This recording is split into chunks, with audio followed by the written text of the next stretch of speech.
বিশ্ব champion D Gukesh 2025 সালের Norway দাবায় ইতিহাস তৈরি করেছেন।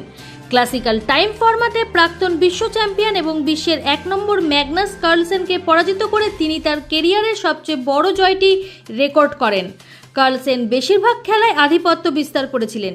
তিনি বারংবার দর্শকদের সামনে গুকেশের ওপর চাপ সৃষ্টি করেছিলেন, কিন্তু গুকেশ ধৈর্য এবং শৃঙ্খলার সাথে প্রতিক্রিয়া জানিয়েছিলেন। তারপর এমন পদক্ষেপ এলো যা পুরো খেলাকেই উল্টে দিল।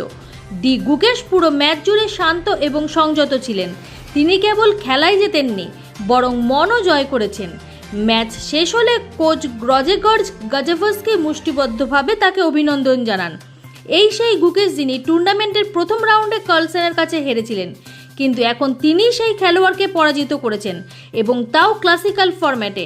এর আগে শুধুমাত্র প্রজ্ঞানন্দা 2024 সালে এই কৃতিত্ব অর্জন করেছিলেন। এখন গুকেশও এই ঐতিহাসিক ক্লাবে যোগ দিয়েছেন। তিনি বলেন, আমি যা করতে পেরেছি তাই করেছি। এমন পদক্ষেপ নিয়েছি যা তার জন্য কঠিন ছিল, আর সময়ও আমাকে সমর্থন করেছে।